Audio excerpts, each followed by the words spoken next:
ایک لکڑہارے کی کہانی۔ شونا کٹ کے ناظرین، اگر آپ چینل پر نئے ہیں تو چینل کو سبسکرائب کر لیں تاکہ آپ کو آنے والی ہر نئی کہانی یوں ہی ملتی رہے۔ لاہور شہر کے نواب میں ہرے بڑے میدانوں کے درمیان ایک خوبصورت سیب کا درخت کھڑا تھا۔ اس درخت کا تنا مضبوط، شاخیں پھیلتی ہوئی اور پتے ہر وقت ہوا میں لہراتے رہتے تھے۔ ارد گرد رنگ برنگی تتلیاں اڑتیں، شہد کی مکھیاں بھنبھناتیں اور پرندے چہچہاتے تو وہ میدان ایک جنت کا منظر پیش کرتا تھا۔ اس درخت کی ایک خاص بات تھی کہ اس کا دل اس کی شاخوں سے بھی بڑا تھا، نرم، محبت بھرا اور بے لوث۔ اسی گاؤں میں ایک ننھا لڑکا رہتا تھا جس کا نام احمد تھا۔ وہ دوستوں کے ساتھ کھیلنے، دریا کے کنارے دوڑنے اور تتلیاں پکڑنے میں مشغول رہتا، مگر سب سے زیادہ اس کا دل درخت کے ساتھ لگاؤ رکھتا تھا۔ جب سورج تیز ہوتا اور موسم گرم پڑ جاتا تو احمد سیدھا اس درخت کے سائے میں جا بیٹھتا۔ "آؤ احمد، تم آگے؟" درخت پتوں کو ہلا کر خوشی کا اظہار کرتا۔ احمد ہنستے ہوئے جواب دیتا، "ہاں، تمہیں دیکھ کر بہت خوشی ہوتی ہے۔"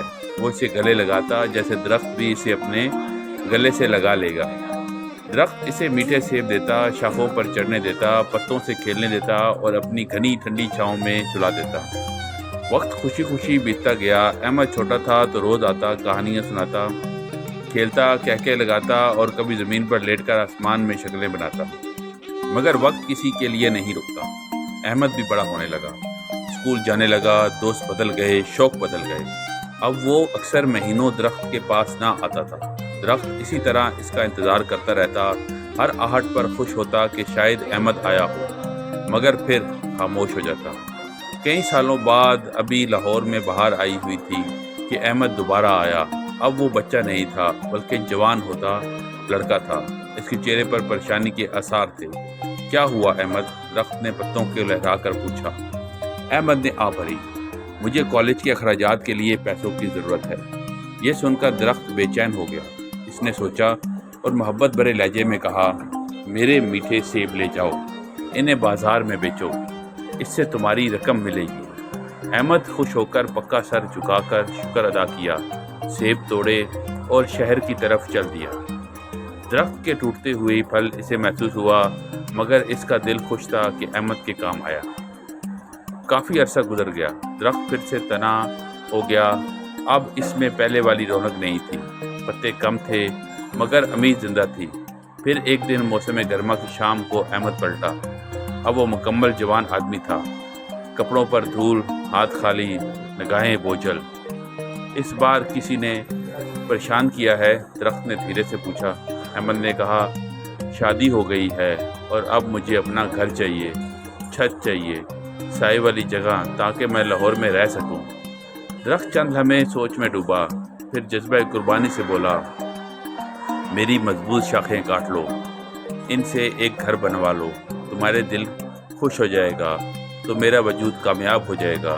احمد نے کلہاڑا اٹھایا، شاخیں کاٹیں، گٹھری میں باندھی اور گھر بنانے کے لیے چل پڑا۔ درخت کے بدن پر زخم تو پڑے تھے، اس کی شاخیں ننگی ہو گئی تھی، مگر اس کا چہرہ مسرت سے دمک رہا تھا۔ تو عرصہ گزرا، اب ویرانی ایسی تھی کہ درخت پر صرف تنا باقی رہ گیا تھا۔ اس کے اندر برسوں کی خاموشی تھی۔ سردیوں کی بارش اسے گیلا کرتی، گرمیوں کی دھوپ اسے جھلساتی، مگر وہ امید سے دستبردار نہ ہوا۔ ایک دن دھندلائے ہوئے منظر میں ایک بڑی عمر کے مرد نے کھنڈر جیسے درخت کا رخ کیا۔ یہ احمد تھا۔ اب اس کے بال سفید اور کندھے جھکے ہوئے تھے۔ درخت نے آہستہ سے سرگوشی کی، "احمد، اب کیا چاہیے تمہیں؟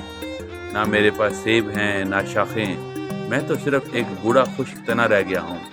احمد نے تھکے تھکے لہجے میں جواب دیا، "اب مجھے کچھ نہیں چاہیے، میں بس تھک گیا ہوں، کسی جگہ بیٹھ کر سکون سے وقت گزارنا چاہتا ہوں۔" درخت نے سکھ بھری سانس لی، "میرے بوڑھے تنے پر بیٹھ جاؤ، احمد، آرام کرو، میں اب بھی تمہارے لیے یہ کر سکتا ہوں۔" احمد بیٹھ گیا، اس کی آنکھوں میں آنسو تھے۔ درخت کا دل خوشی اور سکون سے بھر گیا۔ اس نے زندگی کی آخری سانس تک احمد کا پناہ دی۔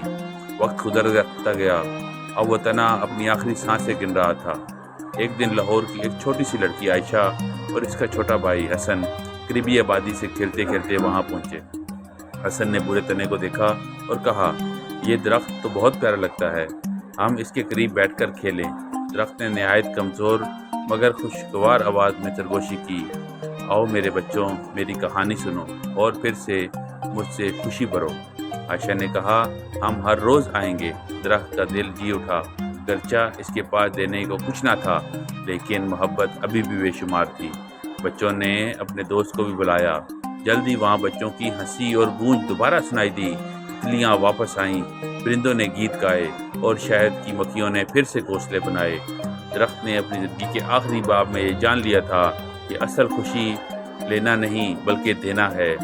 وہ دن بھی آیا جب بچوں نے کہا ہم تمہیں پھر سے ہرا بھرا کر دیں گے۔ انہوں نے پاس کی نرسری سے ننھے پودے لائے اور اس کے ارد گرد لگانا شروع کر دیے۔ کچھ مہینے بعد درخت کے تنے سے نئی کونپلیں پھوٹنے لگیں۔ زندگی کی ہار نہ مانی، محبت نے معجزہ کر دکھایا۔